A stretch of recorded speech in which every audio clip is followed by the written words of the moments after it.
ہر انسان، میں ایک تنظیم کا لیڈر ہوں، میں ایک مسجد کا امام ہوں، میں ایک سماج سیوک ہوں، میں سماجی کارکن ہوں، یا میں ایک میں ایک سیاسی لیڈر ہوں، میں ایک محتمم ہوں، میں ایک پروفیسر ہوں، ہر انسان جو سماج میں کام کر رہا ہے وہ انسان اپنے آپ کو، اپنے عمل کو سب سے بڑا سمجھتا ہے یا اپنے عمل کو اپنے لیے کافی سمجھتا ہے۔ اللہ تعالیٰ نے دونوں نظریے کی نفی کی، وَلَا تَمْنُن تَسْتَكْثِرْ، مت احسان جتاؤ کہ تم کو زیادہ اجر ملے گا۔ احسان جتانے کی ضرورت ہے، ہم کو معلوم ہے تم کتنے پانی میں ہو، اللہ تعالیٰ فرما رہا ہے ہم کو معلوم ہے تمہارے اندر کیا ہے، تم کو کس کام کے لیے بھیجا ہے اور کیا کر رہے ہو، ہم کو معلوم۔ وَلَا تَمْنُن تَسْتَكْثِرْ وَلِرَبِّكَ فَاصْبِرْ، یہ جب ہم ہر فیلڈ میں کام کریں گے، جب ہم ہر میدان میں مداخلت کریں گے، جب ہم ظلم کے خلاف آواز اٹھائیں گے، جب ہم برائیوں کے خلاف جنگ شروع کریں گے تو ہمارے اوپر بہت سارے مصیبت کے پہاڑ ٹوٹیں گے۔ ایسا نہیں ہے آپ برائی ختم کرنے کے لیے جائیں گے تو سب لوگ آپ کو ہتھیلی میں اٹھا کر کے آپ کا استقبال کریں گے اور آپ کو تحفہ دیں گے اور مٹھائی کھلائیں گے، ایسا نہیں۔ ہر برائی جو انسان عبادت سمجھ کر کرتا ہے وہ اس برائی کو ختم کرنے نہیں دے گا۔ اس کی ایک مثال بتاتا ہوں میں۔ ابھی بجنور کے اندر ابھی جو ارتداد کی ہوا چل رہی ہے اس میں ایک بجنور کی مسلم لڑکی ہے، ایک برہمن لڑکی نے اس سے دوستی کی، ایک ہی کالج میں پڑھنے والی دونوں۔ دوستی کرنے کے بعد اس نے کہا کہ ایک دن ہم لوگ مارکیٹ جائیں گے، گھومنے کے لیے جائیں گے۔ اوکے ٹھیک ہے، سہیلی ہے تو جا رہی ہے، وہ سوچی کہ سہیلی ہے، سہیلی کے ساتھ گھوم کے آئیں گے، ٹھیک ہے گئی۔ ایک لڑکا آیا بڑی گاڑی بولیرو گاڑی لے کر کے، اس میں بیٹھ کر کے دونوں گئی۔ ان کو نہیں معلوم، اس مسلم لڑکی کو کچھ معلوم نہیں ہے۔ آدھا راستہ جانے کے بعد گاڑی کو روکا گیا، 7-8 اور بجرنگ دل کے لوگ اس کے اندر چڑھ گئے۔ چڑھ کر کے پھر گاڑی کو بازار لے جانے کے بجائے جنگل میں لے گئے، اس لڑکی کی ریپ کیا، ریپ کرنے کے بعد ادمرا لا کر کے روڈ کے سائڈ میں پھینک دیا تو پولیس بھی کیس لینے کے لیے تیار نہیں ہے، کوئی سننے کے لیے تیار نہیں ہے۔ جو لڑکی اس کو لے کے گئی تھی، برہمن لڑکی، اس لڑکی سے میڈیا والے نے پوچھا تم نے اس کی عزت لٹوائی اور تم نے اس کو مروایا، تم کو کیسا لگ رہا ہے؟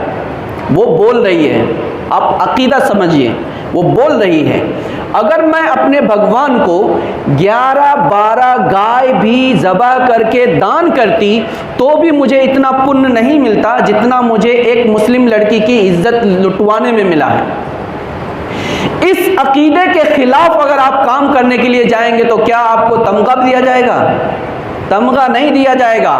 آپ کے خلاف پورا ملک کھڑا ہوگا، آپ کے خلاف حکومت کھڑی ہوگی، آپ کے خلاف فوج کھڑے ہو جائے گی، آپ کے خلاف عدالت کھڑی ہوگی، آپ کے خلاف اکثر عوام کھڑے ہو جائیں گے۔ اس نظریے کے خلاف آپ کو کام کرنا پڑے گا۔ وَلَا تَمْنُن تَسْتَكْثِرْ وَلِرَبِّكَ فَاصْبِرْ، وَلِرَبِّكَ فَاصْبِرْ کا مطلب صبر کرنا، سہتے رہنا نہیں۔ جب حالات آتے ہیں، مصیبتیں آتی ہیں، رکاوٹیں پیدا کی جاتی ہیں اور جب کوئی آپ کا ساتھ دینے والا نہیں ہوتا ہے تو اپنے مشن پر آپ ثابت قدم رہنا ہے، اپنے مشن پر آپ ثابت قدم رہنا ہے، نہیں ڈگمگانا ہے، نہیں ڈرنا ہے، نہیں ہمت ہارنا ہے، نہ ہی پیچھے ہٹنا ہے، نہ ہی سمجھوتا کرنا ہے، نہ ہی کسی کے سامنے اپنی پیشانی کو جھکانا ہے۔ وَلَا تَمْنُن تَسْتَكْثِرْ وَلِرَبِّكَ فَاصْبِرْ، یہ ہے دوسری وحی جس میں اللہ تعالیٰ نے رسول اللہ صلی اللہ علیہ وسلم کو ذمہ داری دیا ہے۔ آج ہم قرآن پڑھ رہے ہیں، ہم کو وہ ذمہ داری بھی سمجھنا چاہیے۔ قرآن کا مقصد کیا ہے؟ قرآن ہم کو کیسا بنانا چاہ رہا ہے؟ قرآن ہمارا عقیدہ کیسا بنانا چاہ رہا ہے؟ ہمارا نظریہ کیسا بنانا چاہ رہا ہے؟ ہمارا عمل کیسا دکھانا چاہ رہا ہے؟ قرآن ہم لوگوں کو ایک فیلڈ کا غلام بنانا چاہ رہا ہے یا ایک عالمی انسان بنانا چاہ رہا ہے؟ کنتم خیر امۃ اخرجت للناس ویسے نہیں کہا گیا۔